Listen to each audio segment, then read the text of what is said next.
Almost 2,400 lives were lost and 13 wounded, causing this to be a date which will live in infamy, according to President at the time, FDR. Yesterday, December 7th, 1941, a date which will live in infamy.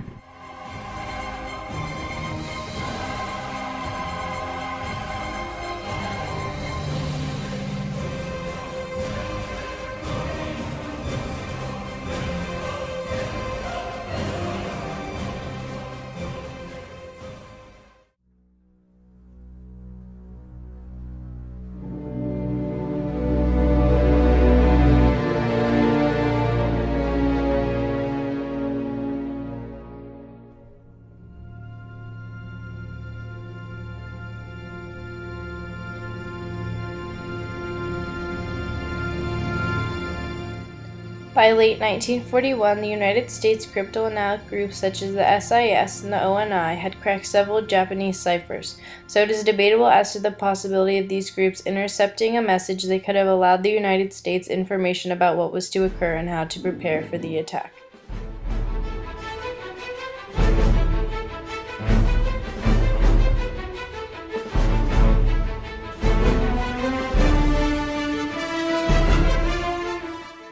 Roosevelt desperately wanted the U.S. to enter the war.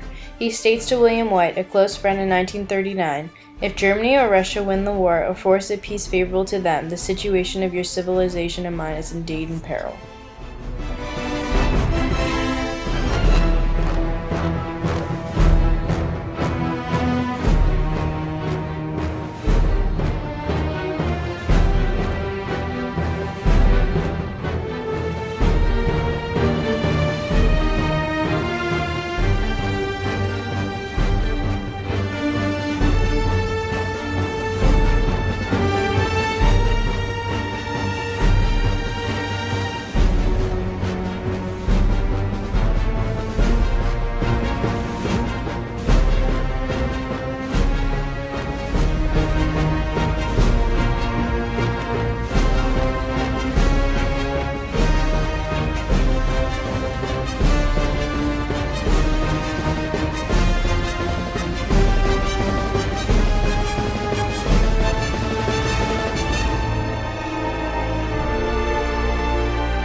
The bomb plot's intelligence specifically asked for the dispositions of the warships and airplanes guarding Pearl Harbor.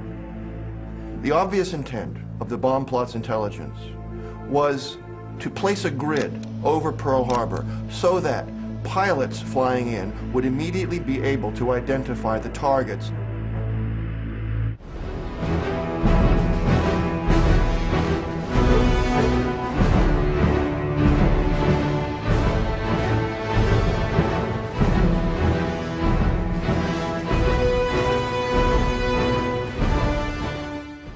Allegedly, this seizure of news by FDR was done on purpose so that he could enter the war through the back door.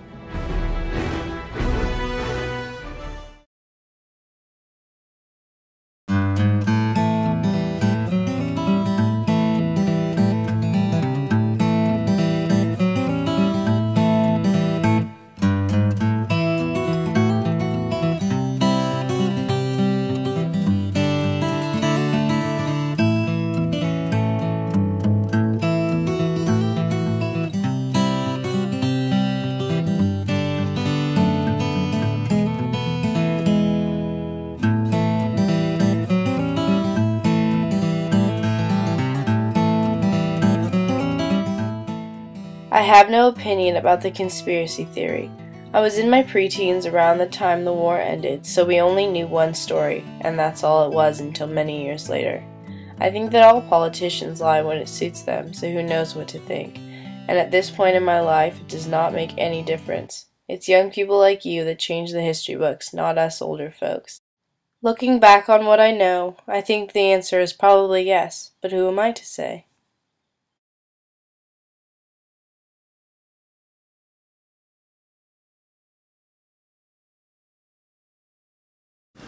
'28-41, I was 13, I guess, 13 years old. But what a shock. And we had gotten up early, came back. I remember, I can still see it, running, pulled in the driveway. My mother came running out of the back door to the car. The Japs have bombed Pearl Harbor. The Japs have bombed Pearl Harbor. And it was not politically incorrect at that time to refer to them as Japs instead of Japanese. Stories about the airplanes over San Francisco and submarines off the coast shelling various places, none of which were true. And then that night, they pulled a switch on the town and it just turned black. I guess a lot of people couldn't believe that the Japanese decided to do this on their own. A friend who was living there in one of the mountains areas, and she said the Japanese planes flew right over her house. She could see their faces and the pilots' faces and expressions. There was more oil and ability to expand their nation, and they had already fought in China, and they decided they needed oil and rubber and the things that they needed to grow their military machine, and they knew that the United States wouldn't stand by and watch them do this. So they said, well, let's take out their Pacific Fleet, and then we can go ahead. And that's why they attacked Pearl Harbor. Conspiracy theories, so it took a while for those to surface. Mm-hmm. There were all kinds of them. About FDR. Not any of them were ever proven. School. Sunday morning. And I remember coming home, we lived on a corner in Burlingame, California. Burlingame is across from San Francisco on the peninsula.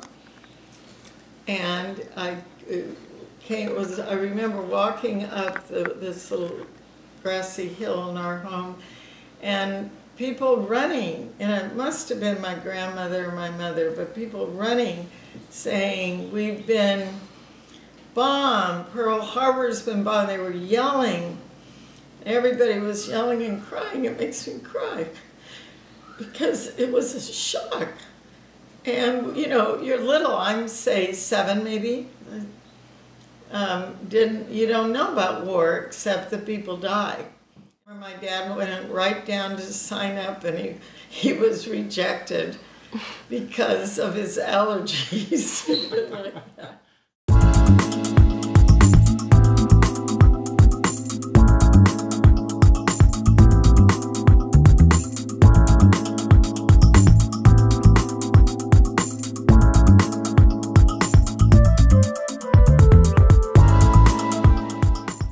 Now the question is, do you think FDR knew ahead of time?